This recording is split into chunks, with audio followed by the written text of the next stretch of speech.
Meltdown. Part 2 of our investigation of the orgy of greed and recklessness that drove the world into financial collapse. Only now are the hard questions being asked.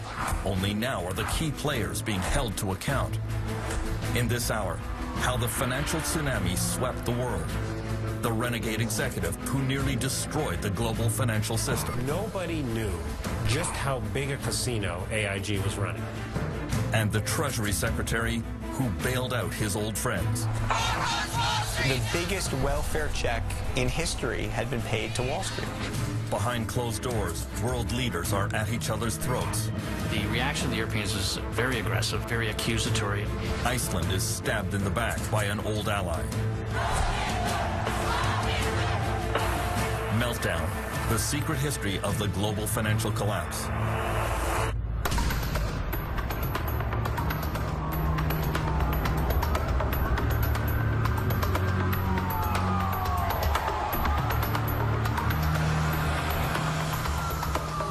Sometime during the night of September 17th, 2008, the world financial system went into cardiac arrest.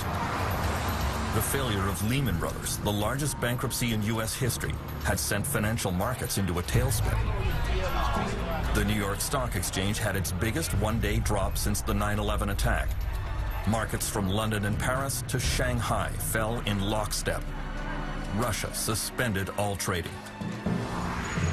In an epidemic of fear, the world's major banks stopped lending money and accepting collateral from each other.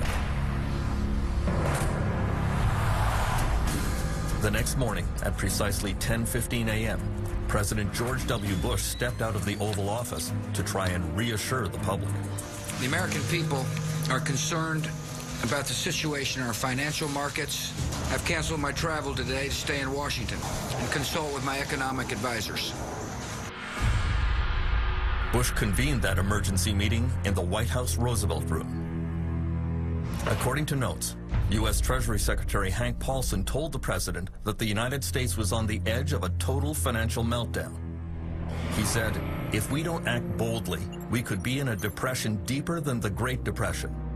Paulson had also warned, "This is the financial equivalent of war, and we're going to need wartime powers." There was a moment, I think, in this country where, at least for several days, the de facto President of the United States, actually, was not President Bush, but it was an unelected gentleman from Wall Street named Hank Paulson. Over the last 2 years, Hank Paulson has been summoned before numerous congressional investigations of the meltdown.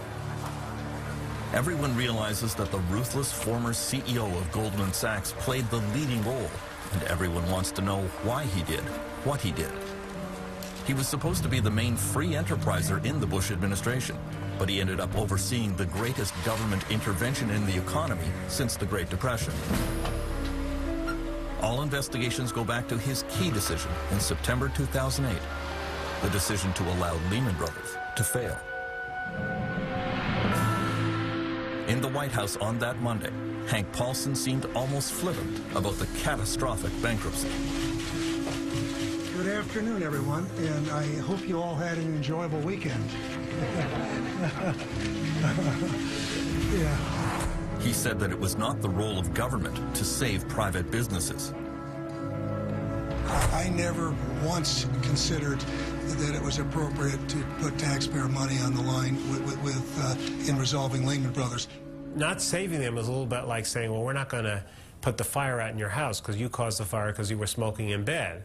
And the guy who lives next door will say, well, that's great for me when my house goes too because you're trying to teach this guy a lesson. The Lehman failure had repercussions around the world. Millions of people would lose their life savings. Pension plans were decimated. French Finance Minister Christine Lagarde would play a key role in the crisis. Although she was a close friend of Hank Paulson, she publicly called his Lehman decision horrendous. Vous savez, je l'ai dit pratiquement le lendemain matin de la décision. J'ai été à l'époque bien seul et parfois un peu critiqué. Je persiste à penser que c'était une mauvaise décision. Soudain, l'ensemble des établissements bancaires ont compris que personne n'était à l'abri et que toute banque pouvait tomber. À ce moment-là, l'ensemble des banques ont considéré que toutes leurs contreparties étaient en risque, peut-être, et elles ont bloqué tous les circuits de financement. Donc le crédit a cessé de fonctionner à ce moment-là. The immediate impact came in London, where the Lehman Brothers UK office had to instantly shut down operations. A lot of Lehman's trading was done through its subsidiary in London, and every Friday it would send all its cash back to New York. So on the Monday morning in London, there was no cash. The holding company had gone into Chapter 11, and there wasn't a penny to pay the staff. And that was about the worst way you could possibly close a bank. And so you had these pictures of staff just leaving with boxes full of files. The uncertainty on day one was huge and very damaging. Excuse me, sir, how are you feeling? How do you think? So all of these investors, not just in Europe and Asia, but in the United States and everywhere, all of a sudden have no access to this cash, no access to any of these assets, and have to start selling down their own assets at fire sale prices. And they're getting margin calls, and it's producing this sort of vicious circle. And that was something that I don't think anybody, both among the regulators and even the Wall Street CEOs, appreciated was going to be the reaction. In international financial markets, there was rising panic. It began to look as if many other banks could follow Lehman into the abyss. There was great uncertainty, too, about where this was going to end. It was really gut-wrenching uncertainty, and that is hard to accept. I mean, you deal with it, but you kind of go, where is the bottom here? Many governments blamed the United States. The U.S. authorities have not got a grip on this. They're losing control, and I think you saw that in the trade credit. Suddenly, it was impossible to get trade credit, and literally from that week, you see this dramatic downturn in world trade. And of course, we were hit by that. We're a trading country, so the collateral damage was huge. All eyes turned to Hank Paulson to see what the U.S. government would do next. He was not always clear about his intentions. I don't know if you've read it yet, but we had said that we welcome. He's not very articulate. He has a hard time explaining what he's doing. He seems to be very impulsive. He's constantly on the phone barking orders. He's impatient. He drives his people very hard. He understands very quickly how severe the financial problems are, but I think he muddles the message in ways that may make it worse, because it's very confusing. He says one thing and does another, and then he changes his mind again.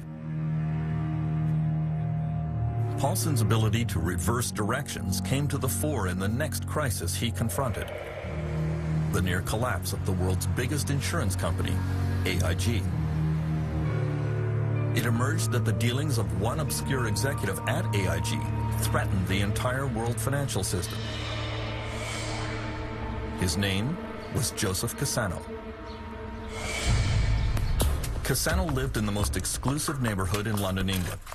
Every morning at 7 a.m., the 53-year-old American executive would hop on his bicycle for the short trip to the office. He may have dressed like a bike messenger, but in fact he was the head of the financial products division of AIG. He had moved to London because the kind of trading he did was banned in the United States. Cassano would insure companies against the failure of their business partners. It was a very risky thing to do.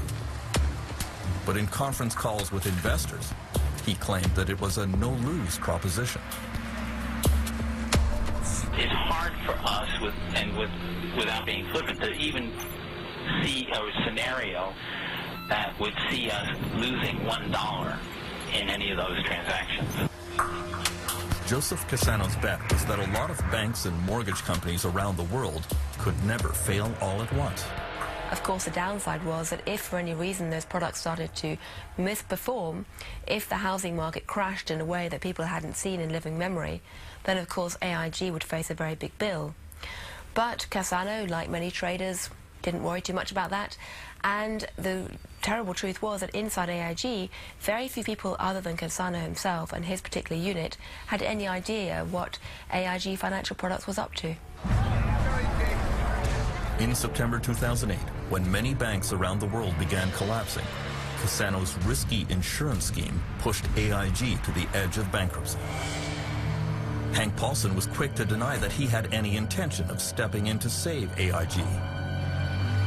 The truth was that the company's desperate financial situation came as a complete shock to the Treasury Secretary and all regulatory agencies in the United States. Total surprise, which is a complete indictment of the financial regulatory system. How can you be surprised by something that is so big and so dangerous that if it gets in trouble, you have to spend hundreds of billions of taxpayers' money to put it out of its misery? Nobody knew just how big a casino AIG was running.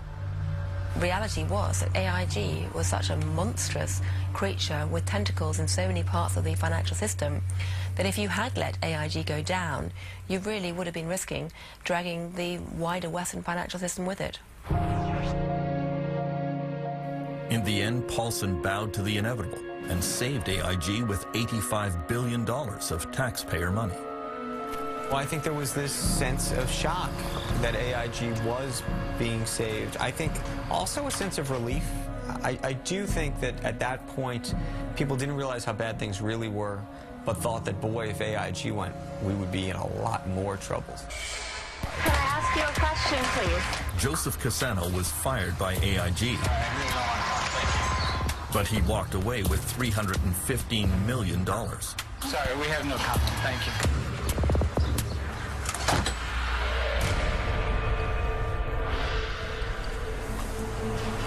On Thursday, September 18th, U.S. Federal Reserve Chairman Ben Bernanke and Hank Paulson went to ask congressional leaders for more powers and several $100 billion to staunch the bleeding. The meeting took place in the office of the most powerful woman on Capitol Hill, House Speaker Nancy Pelosi. Good evening. I'm very pleased to welcome the Democratic and Republican leadership of the House and Senate, as well as the... Bernanke speaks first. And, you know, Fed chairmen are usually kind of careful about predicting doom and gloom, because if they say they're going to be showers, everybody assumes it's going to be a hurricane. And he comes in and says, it's going to be a hurricane. He says that if you don't put some money up, taxpayer money to bail out the financial system, we'll have another Great Depression. And most of the members of Congress there are just completely stunned. Harry Reid, the majority leader, the senator from Nevada, says to him, well, how long do we have? And Bernanke says a couple of days. And Harry Reid says, the Senate of the United States does not flush a toilet in a couple of days. They really thought they were staring at the economic abyss. That's what was in front of them. And, you know, we focus so much on Lehman Brothers and AIG, but it was those next dominoes. It was Morgan Stanley going. It was Goldman Sachs going next. And after that, we were talking about General Electric, an American icon. Hank Paulson's telephone logs show that he was receiving calls from the head of almost every major corporation in America. Many of them, like Jeffrey Immelt of General Electric, worried that bankruptcy was just around the corner. Paulson realized that he had to pump government money into the financial system to allow banks to resume lending to consumers and to each other. He came up with a plan called TARP, the Troubled Asset Relief Program. The government would strengthen U.S. banks using taxpayer money to buy their questionable assets. We got to get this up to the hill quicker. We got to keep it simple, very simple. The proposal was not well received. Hank Paulson, who wasn't very good at dealing with Congress at the best of times, turned up with a very thin proposal of a similar kind to recapitalize the banks, but it wasn't well prepared. It was only 10 pages long, whereas most bills in Congress are 700 or 800 pages long. There was no account about how the money would be spent, and Congress turned down the plan. They didn't like it.